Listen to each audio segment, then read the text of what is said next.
আলেমদেরকে গালিগালাজ করে, আলেমের বিরুদ্ধে টুকমা লাগা, টুকমা অপবাদ দেয়, অপবাদ দেয় যে আলেমরা জঙ্গি, আলেমরা গাড়ি পোড়া, আলেমরা এরকম মিছিল মিটিং করে, এই করে সেই করে।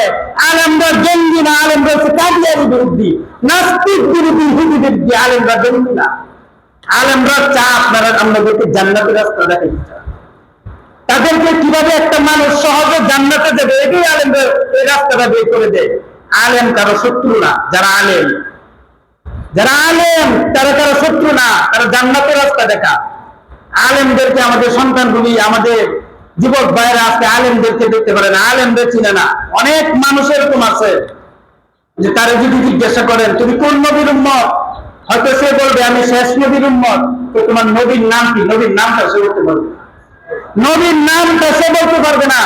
কিন্তু সে বুক বড় আশা নিয়ে বসে আছে যে বিশ্বনবী হাসরের মাঠে আমার জন্য সাফায়াত করবে, সুপারিশ করবে, হাউজে কাউসার পান করাবে, হাতে ধরে আমাকে জান্নাতের মধ্যে ঢুকাই দিবে। এই বুক বড় আশা নিয়ে সে এরকম চলাফেরা করতেছে, কিন্তু নবীর নামটাও জানে না, কোন নবীর উম্মত এটাও জানে না। ও যখন খেলার সময় আছে, খেলার মৌসুম আছে, খেলা এক একটা খেলার কতগুলো প্লেয়ার আছে, প্লেয়ার কার কি নাম, কোন খেলোয়াড়টা কোন দেশে, তার বাড়ি কোন গ্রামে, তার কি কি চাহিদা, তার কি কি চাওয়ার পাওয়া, আমাদের যুবক ভাইয়েরা, আমাদের সন্তানগুলি সব জানে। প্রত্যেকটা খেলোয়াড়ের নাম সে শুরু থেকে শেষ পর্যন্ত সে এরকম সিরিয়াল মতো সে বলে দিতে পারবে। কিন্তু যদি বলা হয় ইসলামের প্রথম খলিফাকে, না বলতে পারবে, দ্বিতীয় খলিফাকে, এটার নাম সে বলতে পারবে না, কারণ আলেমদের সাথে তার কোনো সম্পর্ক নেই। আলেম যদি এই দুনিয়াতে না থাকে, মানুষ জান্নাতের রাস্তা খুঁজে বের করতে পারবে না। আলেম ছাড়া জান্নাতের রাস্তা খুঁজে বের করতে পারবে না। আলেম উলামা, কোরআন হাদিসের তালিম যদি দুনিয়াতে না থাকে, আলেম উলামা না থাকে, বিজ্ঞান বাচ্চা খাওয়ায় দিলে জান্নাতের রাস্তা খুঁজে পাওয়া যাবে না।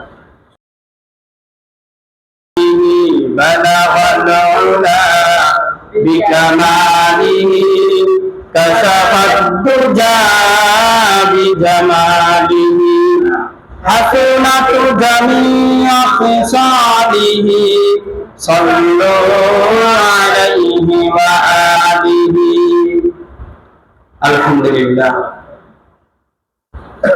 সর্বপ্রথমে মহান আল্লাহ পাক রব্বুল আলামিনের দরবারে অসংখ্য অগণিত শুকর আদায় করছি যে মহান রব্বুল আলামিন অত্যন্ত দয়া করিয়া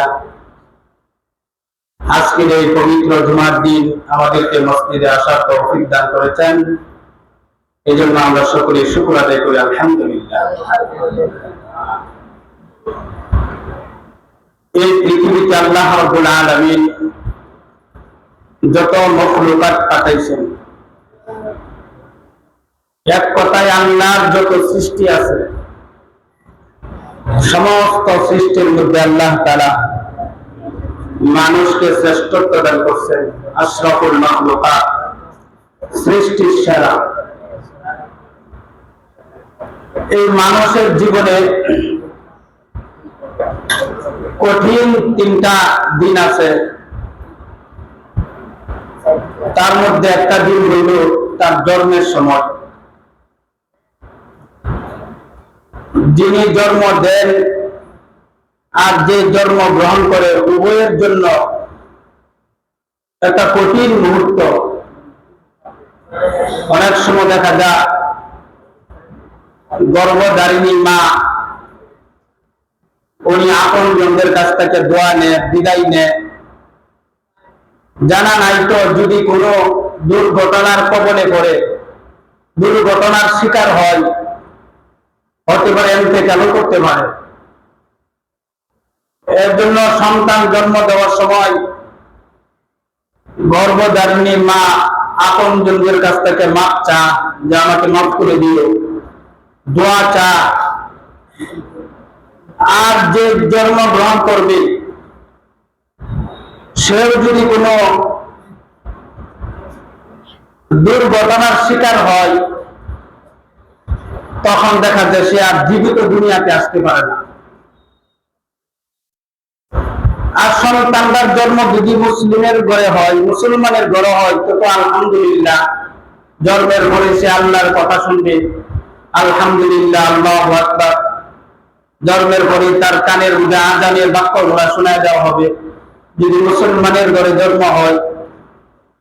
জন্মের পরেই আযান আর ইকামতের বাক্যগুলি তার কানের মধ্যে পৌঁছায় দেওয়া হয়, আল্লাহর শুকর আদায় করা হয়, তাকে হক্কানি একজন আলেমের দ্বারা, একজন বুজুর্গের দ্বারা তাহনিক করা হয়, আকিকা হয়, একটা ভালো নাম রাখা হয় যদি মুসলমানের ঘরে জন্ম হয়। আর যদি সন্তানের জন্মটা যদি অমুসলিমের ঘরে হয়, কাফেরের ঘরে হয়, জন্মের পরে শুকরের দুধ পান করানো হয়, শুকরের দুধ, গরুর চেনা এবং দোল তবলা এইগুলার বাজনা তার কানের মধ্যে পৌঁছায় দেওয়া হয়। যে নাকি অমুসলিমের ঘরে জন্মগ্রহণ করলো, বেঈমান ইহুদি নাসারা কাফেরদের ঘরে জন্মগ্রহণ করলো, এই জন্মটা তার জন্য কতই না কঠিন। মৃত্যু জন্মের সাথে সাথে, জন্মের পর পরে শুকরের দুধ তার মুখে তুলে দেওয়া হয়। জন্মের সাথে সাথে গরুর সেনা তার জিহ্বার মধ্যে লাগাই দেওয়া হয়, ঢোল তবলার আওয়াজ তার কানে পৌঁছা দেওয়া হয়। তাই মানুষ তার জন্মের যে সময়টা খুব কঠিন মুহূর্ত, এটা অনেক কঠিন। আর একটা কঠিন দিন, কঠিন মুহূর্ত হল মৃত্যুর সময়। যখন মৃত্যুবরণ করে প্রত্যেকটা মানুষের জন্য মৃত্যুর সময়টা একটা কঠিন মুহূর্ত, অনেক কষ্টের সময়। যে কঠিন মুহূর্ত, যে সময়টা নবীরাও সাকরাতের কষ্ট থেকে বাঁচতে পারে নাই, তাদেরও সাকরাত হয়েছিল। এই মৃত্যুর সময় যেটা কঠিন মুহূর্ত। আর একটা মুহূর্ত হলো ইয়াউমুল হাসর, হাসরের দিন, বিচারের দিন। এটা একটা কঠিন মুহূর্ত। হযরত ঈসা আলাইহিস সালাম উনি কবরের পাশে গেলেন, আর কবরে থাকা ব্যক্তিকে বললেন, কুম বিইজনিল্লাহ, আল্লাহর হুকুমে উঠে আসো। তো কবর থেকে যে লোকটা উঠে আসলেন, অনেক উঁচা লম্বা, সুস্বাস্থ্যের অধিকারী, অনেক সৌন্দর্যের অধিকারী এক লোক কবর থেকে উঠে আসলেন। হযরত ঈসা আলাইহিস সালাম তাকে প্রশ্ন করলেন, মান আনতা ওয়া মা ইসমুকা, তোমার নাম কি, তোমার পরিচয় কি? উনি বলতেছে, আমি হযরত নূহ আলাইহিস সালামের সন্তান। হযরত ঈসা আলাইহিস সালাম বলতেছে, তোমার চুল দাড়ি পাকা কেন, সাদা কেন? চুল দাড়ি তো পাকা শুরু করছে হযরত ইব্রাহিম আলাইহিস সালামের জামানার থেকে। ইব্রাহিম আলাইহিস সালামের জামানার আগে কারো চুল সাদা হয় নাই, মুখের দাড়ি কারো সাদা হয় নাই। তো তোমার চুল দাড়ি এরকম সাদা কেন? কারণ আগের জামানার মানুষগুলো অনেক লম্বা লম্বা হায়াত পাইত, অনেক লম্বা লম্বা।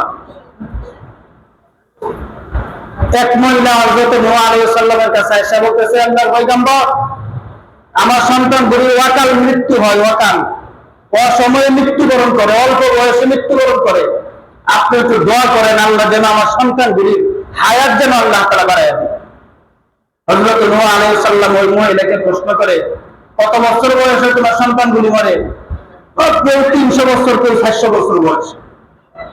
300-400 বছর বয়সে একটা সন্তান ইন্তেকাল করে, এটা অকাল মৃত্যু। ওই জামানায় মানুষ 700 বছর, 800 বছর, 900 বছর, 1000 বছর হায়াত পেত। 300-400 বছর এটা অকাল।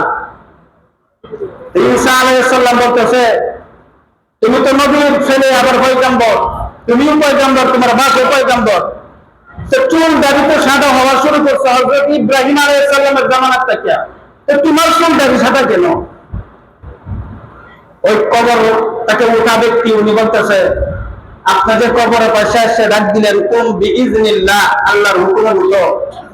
আমার তো মনে হচ্ছিল আমি হাসরের মধ্যে উঠতেছি। এই কবর থেকে উপর পর্যন্ত উঠতে আমার এমন একটা ভয় আর এমন একটা টেনশন কাজ করছে, এখন তো হাসরে মাঠ কায়েম হবে, বিচার শুরু হয়ে যাবে। এই টেনশনে কবর থেকে উপরে উঠতে উঠতে আমার চুল আর দাড়ি সাদা হয়ে গেছে। তাহলে আর একটা কঠিন দিন, এটা হলো হাসরের মাঠ। একটা হলো জন্মের সময়, একটা কঠিন মুহূর্ত, আর একটা হলো মৃত্যুর সময়, এটা একটা কঠিন মুহূর্ত, কঠিন সময়। আর একটা হলো হাসরের মাঠ। হাসরের মাঠ এটা কত কঠিন, কত কঠিন এটা।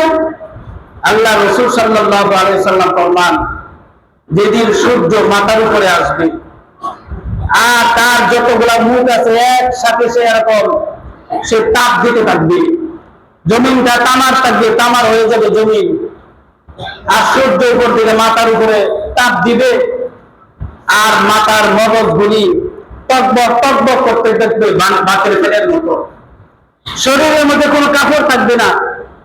আল্লাহ রাসূলকে প্রশ্ন করছে, ইয়া রাসূলুল্লাহ, কি লজ্জার বিষয়, কারো পোশাক থাকবে না, নারীরও পোশাক থাকবে না, পুরুষেরও পোশাক থাকবে না, কোনা কারো পোশাক থাকবে না, এটা তো লজ্জার বিষয়।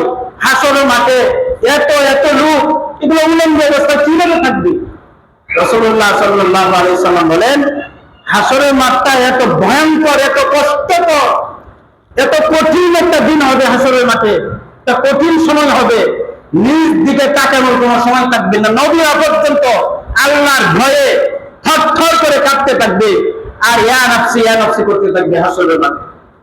লিল্লাহিল ওয়াহিদিল কাহ্হার, ওদিন বলবে সব কিছু মালিক আপনি আল্লাহ, আমাদের কিচ্ছু নাই, আজকে সব কিছুর মালিক আপনি, আজকে সমস্ত ক্ষমতা আপনার হাতে। আল্লাহ ওদিন বিচারক হবেন হাসরের মাঠে। ওই হাসরের মাঠে যেদিন সূর্য মাথার উপরে আসবে, জমিনটা কামার হয়ে যাবে, জিহ্বা জিহ্বা যে আছে এটা বের হয়ে নাভি পর্যন্ত চলে আসবে, নাভি পর্যন্ত। গ্রামের মধ্যে উম্মত সাঁতার কাটতে থাকবে, গ্রামের মধ্যে, গ্রামের সাগরের মধ্যে সাঁতার কাটতে থাকবে। রাসূলুল্লাহ সাল্লাল্লাহু আলাইহি সাল্লাম ফরমান, ওই হাসরের মাঠে ওই কঠিন দিনে 7 ব্যক্তিকে, অর্থাৎ 7 শ্রেণীর লোককে আল্লাহ তাআলা আল্লাহর আরশের ছায়ার নিচে স্থান দিবেন। সুবহানাল্লাহ। তার মধ্যে এক প্রকার হইল ওয়ারাজুলানি তাহাব্বা ফিল্লাহ, যারা একমাত্র আল্লাহর সন্তুষ্টির জন্য, আল্লাহকে রাজি খুশি করার জন্য যারা একজন আরেকজনের সাথে বন্ধুত্ব করে, ভালো সম্পর্ক রাখে আল্লাহর সন্তুষ্টির জন্য। একজন ব্যক্তির সাথে আমার সম্পর্ক হবে আল্লাহর সন্তুষ্টির জন্য, একজন ব্যক্তির সাথে আমার সম্পর্ক নষ্ট হবে এটাও আল্লাহর সন্তুষ্টির জন্য। সম্পর্ক হবে আল্লাহর সন্তুষ্টির জন্য, আবার সম্পর্ক নষ্ট হবে আল্লাহ সন্তুষ্টির জন্য। আল্লাহ রাসূল সাল্লাল্লাহু আলাইহি ওয়াসাল্লাম এক হাদিসের মধ্যে বলেন, আল মারউ মা'a মান আহাব্বা, যার সাথে যার মহব্বত হবে, যে যাকে মহব্বত করবে সেই তার সাথে জান্নাতের মধ্যে থাকবে। সুবহানাল্লাহ। সাহাবারা নবীকে কত মহব্বত করতেন, কত ভালোবাসতেন, কি পরিমাণ মহব্বত আল্লাহ রাসূলকে করতেন। আল্লাহ রাসূল ওযু বানাইবেন, নামাজের জন্য ওযু বানাইবেন, এক সাহাবী এসে বলতেছে, ইয়া রাসূলুল্লাহ, আপনি পানিটা আমার কাছে দেন, আমি আপনার ওযু বানাই দিই। ওই সাহাবী আল্লাহ রাসূলকে ওযু বানাই দিলেন। আল্লাহ রাসূল খুশি হয়ে গেছে, কারণ এত ওযু হয়ে গেছে, ওযু বানাইছে, ওযু বানানোর পরে তো আল্লাহর সাথে সাক্ষাৎ হবে, নামাজের দ্বারা যে আল্লাহর সাথে কথোপকথন হবে। আল্লাহ রাসূল ওযু করার পরে খুশি হয়ে যেতেন, এখন তো আল্লাহর সাথে কথা হবে। ওই সাহাবী যখন ওযু বানাই দিলেন, আল্লাহ রাসূল খুশি হয়ে বলতেছে, সাউমা শিকতা, খুশি হয়ে বলতেছে, তুমি কিছু চাও আমার কাছে, যা চাইবা আজকে তোমাকে তাই দিব, যা চাইবা। সাহাবী বড় সালাকা ছিল, ওই আমরার মতো না। আমরা যদি করতাম একটা মুড়ি ধরতে দিয়ে, একটা সেরা ছোট প্যাকেট দিয়ে নেওয়া, আমার তো বেশি কিছু খাওয়ার নাই, ওই 1000 টাকা দিয়ে নেওয়া। কিন্তু সাহাবী বড় চালাকা ছিল। সাহাবী বলতেছে, আমি যা চাই তাই দিব বলছো? হ্যাঁ, তুমি যা চাই তাই দিব আমি তোমাকে। ওই সাহাবী বলতেছে, ইয়া রাসূলুল্লাহ, আমি তো আপনার সাথে জান্নাতে থাকতেছি। সুবহানাল্লাহ। আমি আপনার সাথে জান্নাতে থাকতে চাই। আল্লাহ রাসূল বললেন, চাওয়াটা অনেক বড় হয়ে গেছে না? তুমি উম্মত, পয়গম্বরদের সাথে, নবীদের সাথে জান্নাতে থাকবা। নবীদের সাথে থাকা এটা তো কোনো সাধারণ কোনো বিষয় না, চাওয়াটা অনেক বড় হয়ে গেল না? আল্লাহ গায়রা যালিক, এটা একটু পরিবর্তন করা যায় না? চাওয়াটা একটু পরিবর্তন করেনি। আরেক সাহাবী, উনি আল্লাহ রাসূলকে একজন খুশি করছে। খুশি করার পরে আল্লাহ রাসূল বলতেছে, ও সাহাবী, তুমি আমার কাছে কিছু চাও? তো সাহাবী বলতেছে, ইয়া রাসূলুল্লাহ, আপনার হাতে যে একটা লাঠি আছে, এই লাঠিটা দিছে, এই লাঠিটা আপনি আমাকে দিয়ে দেন। তুমি লাঠিটা কি করবা? আমার হাতের লাঠিটা তুমি কি করবা? কি কাজে আসবে তোমার? তো ইয়া রাসূলুল্লাহ, এই লাঠিটা আমি ঘরের মধ্যে সাজিয়ে রাখবো। আমার যখন ইন্তেকাল হবে, আমার যখন মৃত্যু হবে, মৃত্যুর আগে আমার ঘরের লোকদেরকে, আমার ছেলে মেয়ে, আমার আপনজনদেরকে আমি ওসিয়ত করে দেব যে আমার মৃত্যুর পরে যেন আপনার দেওয়া লাঠিটা যেন আমার কবরে দিয়ে দেয়, আমার কবরের জন্য আমাকে আপনার সাথে দিয়ে দেয়। সুবহানাল্লাহ। তো তারপরে কি হবে? আমি যখন হাসরের মাঠে উঠবো, আর আপনি যখন হাউজে কাউসারের পানিগুলো পান করাইতে থাকবেন, উম্মতের জন্য সুপারিশ করতে থাকবেন, সাফায়াত করতে থাকবেন, এই লাঠিটা নিয়ে আমি হাসরের মাঠে দাঁড়াইবো। এই লাঠিটা দেখে তখন আপনার মনে হবে যে এই সাহাবী একদিন আমি বিশ্বনবীকে খুশি করছিল, খুশি করার কারণে এই লাঠিটা আমি তাকে হাদিয়া দিয়েছিলাম, হয়তো এই উসিলা ওই দিন আপনি আমার জন্য সুপারিশ করবেন, হাউজে কাউসার আমি পান করতে পারবো, আমি আপনার লাঠিটা চাই, এই লাঠিটা আমাকে দিয়ে দেন। সুবহানাল্লাহ। আল্লাহ রাসূল লাঠি সাহাবাকে হাদিয়া দিয়ে দিলেন। তো সাহাবী বলতেছে, এ রাসূলুল্লাহ, আপনি বলছেন না যা চাই তাই দিবেন? আমার চাওয়া একটাই, আমি আপনার সাথে জান্নাতে থাকতেছি, আর কোনো চাওয়া নাই আমার। আমি আপনার সাথে জান্নাতে থাকতে চাই।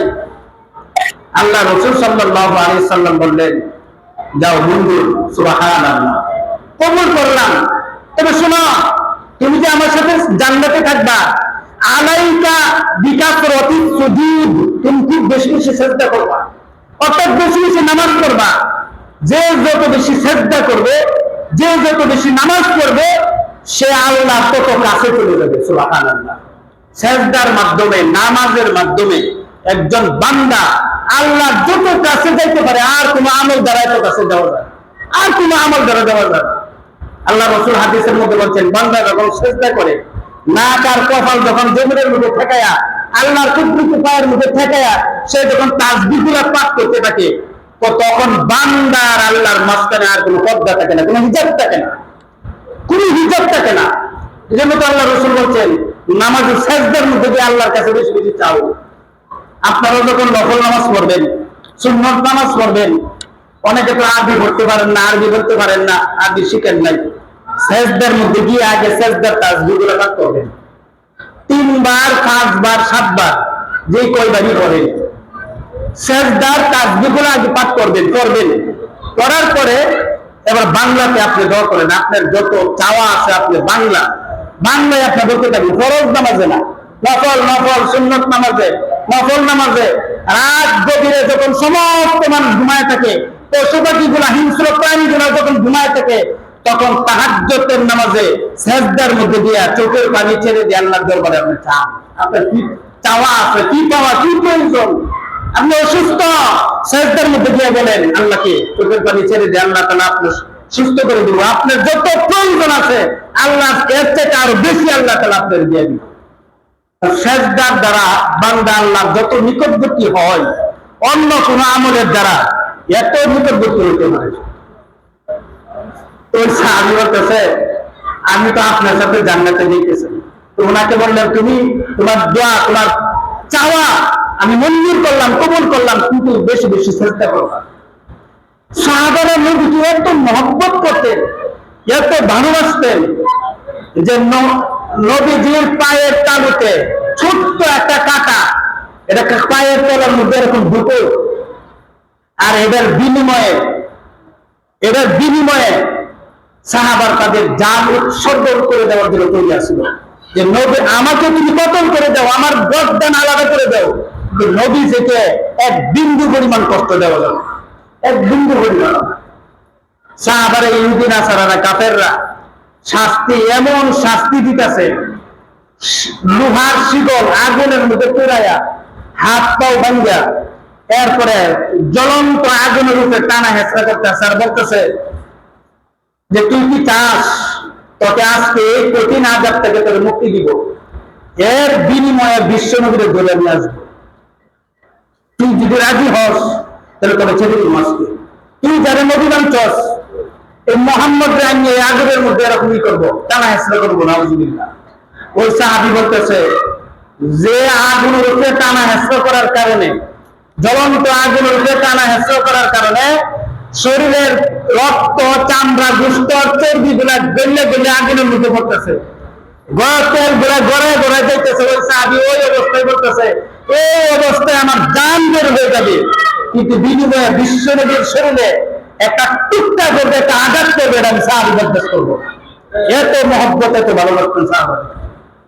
আল্লাহ রাসূল বলছেন, রাজুলানি তাহাব্বা ফিল্লাহ, যারা একমাত্র আল্লাহর সন্তুষ্টির জন্য, আল্লাহর সন্তুষ্টির জন্য যারা একজন আর একজনের সাথে মহব্বত করে ভালোবাসে। একজন মানুষ আলেমকে ভালোবাসবে, আলেমকে ভালোবাসা, আলেমকে মহব্বত করা, আলেমদের সাথে সুসম্পর্ক রাখা, এটা ঈমান, এটা একটা ঈমান। আলেমদেরকে মহব্বত করা। আজকে তো আমাদের যুবক ভাইয়েরা, আমাদের সন্তানরা আলেমদের দেখতেই পারে না, আলেমদেরকে গালিগালাজ করে, আলেমের বিরুদ্ধে তুকমা লাগা, তুকমা, অপবাদ দেয়, অপবাদ দেয় যে আলেমরা জঙ্গি, আলেমরা গাড়ি পোড়া, আলেমরা এরকম মিছিল মিটিং করে, এই করে সেই করে। আলেমরা জঙ্গি না, আলেমরা হচ্ছে কাদিয়ানি বিরোধী, নাস্তিক বিরোধী, হুদি বিরোধী। আলেমরা জঙ্গি না, আলেমরা চা আপনারা আমাদেরকে জান্নাতের রাস্তা দেখাই দিচ্ছে। তাদেরকে কিভাবে একটা মানুষ সহজে জান্নাতে যাবে, এটাই আলেমরা এই রাস্তাটা বের করে দেয়। আলেম কারো শত্রু না, যারা আলেম, যারা আলেম তারা কারো শত্রু না, তারা জান্নাতের রাস্তা দেখা। আলেমদেরকে আমাদের সন্তানগুলি, আমাদের যুবক ভাইয়েরা আজকে আলেমদেরকে দেখতে পারে না, আলেমদের চিনে না। অনেক মানুষ এরকম আছে যে তারা যদি জিজ্ঞাসা করেন তুমি কোন নবীর উম্মত, হয়তো সে বলবে আমি শেষ নবীর উম্মত।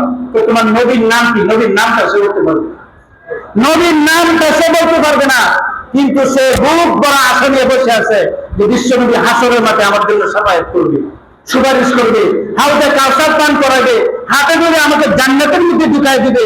এই বুক বড় আশা নিয়ে সে এরকম চলাফেরা করতেছে, কিন্তু নবীর নামটাও জানে না, কোন নবীর উম্মত এটাও জানে না। ও যখন খেলার সময় আছে, খেলার মৌসুম আছে, খেলা, এক একটা খেলার কতগুলো প্লেয়ার আছে, প্লেয়ার কার কি নাম, কোন খেলোয়াড়টা কোন দেশে, তার বাড়ি কোন গ্রামে, তার কি কি চাহিদা, তার কি কি চাওয়ার পাওয়া, আমাদের যুবক ভাইয়েরা, আমাদের সন্তানগুলি সব জানে। প্রত্যেকটা খেলোয়াড়ের নাম সে শুরু থেকে শেষ পর্যন্ত সে এরকম সিরিয়াল মতো সে বলে দিতে পারবে। কিন্তু যদি বলা হয় ইসলামের প্রথম খলিফাকে, না বলতে পারবে, দ্বিতীয় খলিফাকে, এটার নাম সে বলতে পারবে না, কারণ আলেমদের সাথে তার কোনো সম্পর্ক নেই। আলেম যদি এই দুনিয়াতে না থাকে, মানুষ জান্নাতের রাস্তা খুঁজে বের করতে পারবে না। আলেম ছাড়া জান্নাতের রাস্তা খুঁজে বের করতে পারবে না। আলেম উলামা, কোরআন হাদিসের তালিম যদি দুনিয়াতে না থাকে, আলেম উলামা না থাকে, বিজ্ঞান বাচ্চা খাওয়াই দিল জান্নাতের রাস্তা খুঁজে পাওয়া যাবে না। বিজ্ঞান বাচ্চা খাওয়াই দিল কোন সময় জান্নাতের বাংলা পড়ে মাসলা বের করা যাবে না। বাংলা আপনি যতই পড়েন, বাংলা বুখারী আপনি যতই পড়েন, কোরআনের বাংলা তর্জমা আপনি যতই পড়েন, জান্নাতের রাস্তা আর মাসআলা আপনি খুঁজে বের করতে পারবেন না। বিশ্বনবী সাল্লাল্লাহু আলাইহি সাল্লামের ইন্তেকালের 100 বছর পরে একটা সমস্যা দেখা দিয়েছে। কি সমস্যা?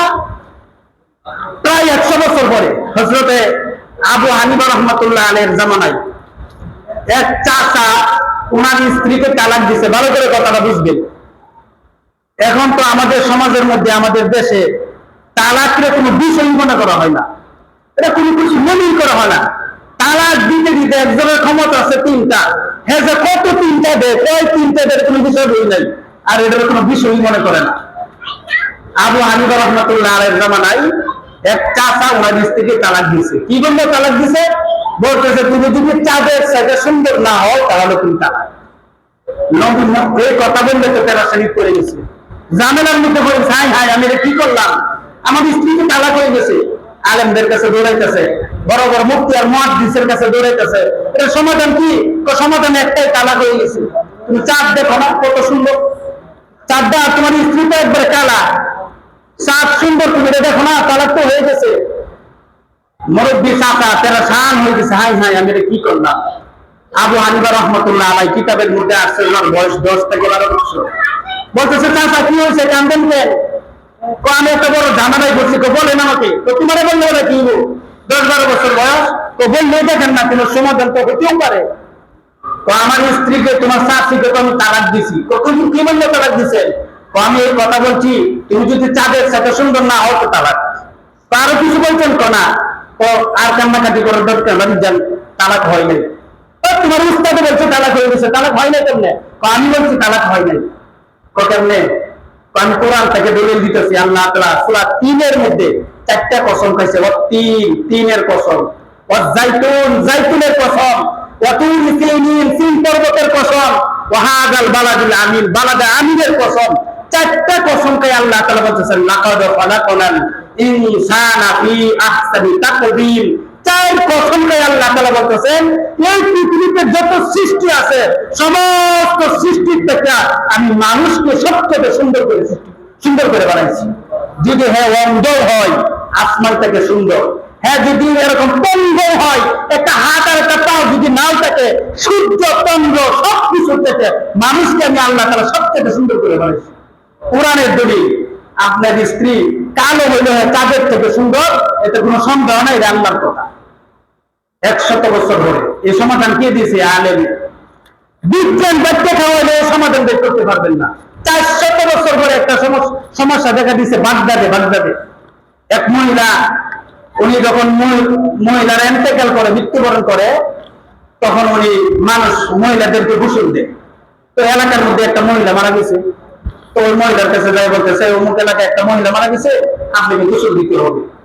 তো বলতেছে আমি তো গোসল দিতে পারবো না। তো কেন? আমি এখন অসুস্থ, আমি মাসিকের হালতে আছি, মেন্সের হালতে আছি।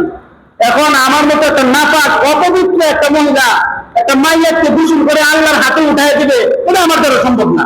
তো গোসলটা আপনি দিতে হবে, আপনি গোসল দেওয়ার মতো কোনো লোক নাই। বাগদাদ সবচেয়ে বড় মৌলবী মুফতি সাহেব, ওনার কাছে মাসালা জানার জন্য গেছে।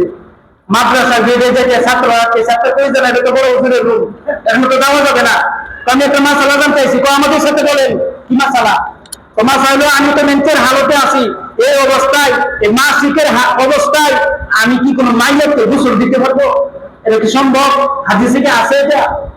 ছাত্র মাসালা তো আমাদের জানা নাই, আপনি বড় হুজুরের কাছে যাই বলতেছে মুফতি সাহেব আমি তো অসুস্থ, এই অবস্থায় কি আমি মাইয়াকে গোসল দিতে পারবো? এটা কি সম্ভব? পারবো। হাদিসে আছে, যাও। মহিলা বের হয়ে চলে আসছে। ছাত্ররা বলতেছে হুজুরে কি করছে? তো জায়েজ আছে, হাদিসে আছে। দলিল কি? আমি তো অন্য মানুষ, আমি তো দলিল বুঝি না।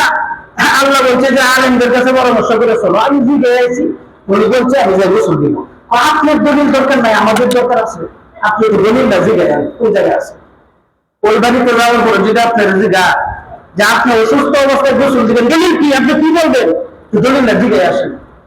আবার মুফতি সাহেবের কাছে গেছে, যাই বলতেছে মুফতি সাহেব এটা দলিল কি যে আমি গোসল দিতে পারবো? বুখারী শরীফে আছে। বুখারী শরীফ তো এমন একটা কিতাব, কোরআনের পরে সবচেয়ে গ্রহণযোগ্য, সবচেয়ে বিশুদ্ধ কিতাব, সহিহ হাদিস। এই কথা শুনলে মহিলা খুশি, বুখারী শরীফে আছে, ওই গোসল দেওয়া যাবে। তো ছাত্ররা বলতেছে কি দলিল করছে? বুখারী শরীফে আছে। ছাত্ররা বুখারী শরীফ তন্ন করে খুঁজতেছে, খুঁজতেও পায় না। উস্তাদের কাছে সব ছাত্র একসাথে হইয়া উস্তাদের কাছে যাই বলতে, উস্তাদ জি পুরা বুখারী শরীফ খুঁজলাম, এই মাসালা তো খুঁজতে পাইলাম না, আপনি কেমনে বললেন বুখারী শরীফ আছে? উস্তাদ জি মুফতি সাহেব বলতেছে সব জিনিস খুঁজে বের করা যায় না। বিশ্বনবী তো এমন একজন নবী, নবীজির একটা কথা, এক কথার মধ্যে এলেমের সাগর। সব কথা বাহ্যিক ভাবে হবে না, ভিতরে বুঝতে হয়। ভিতরে বাংলা ধরে এই মাসালা বের করা যাবে না। তো আপনি কেমনে বের করছেন? বুখারী শরীফের মধ্যে দেখো ইত্তেকাফের একটা চ্যাপ্টার আছে, ইত্তেকাফ রমজান মাসে ইত্তেকাফ করে, বের করলাম। তো ওখানে দেখো বিশ্বনবী রমজান মাসে ইত্তেকাফ করতো। বিশ্বনবী রমজান মাসে ইত্তেকাফ করতো মসজিদে নববীতে। মাঝে মাঝে মসজিদ থেকে ওই জালাহা দিয়ে মাথা বের করে দিত। আর হুজরা খানার থেকে আম্মা জান আয়েশা রাদিয়াল্লাহু আনহা মেঞ্চের হালতে মাসিক অবস্থায় বিশ্বনবীর মাথা মোবারক ধৌত করে দিতেন। দেখো আছে কিনা? এটা তো আছে। ও আম্মা জান আয়েশা যদি মাসিক অবস্থায় বিশ্বনবীর মতো নবীর মাথা ধৌত করে দিতে পারে, এই মাইয়াত তারা একই বিশ্বনবীর মাথা সেটা বেশি পবিত্র। বেশি পবিত্র মানে কি? যাও জায়েজ আছে। এই মাসালা কি কিতাব খুঁজে বের করা সম্ভব? সম্ভব না। হাসরের মাঠে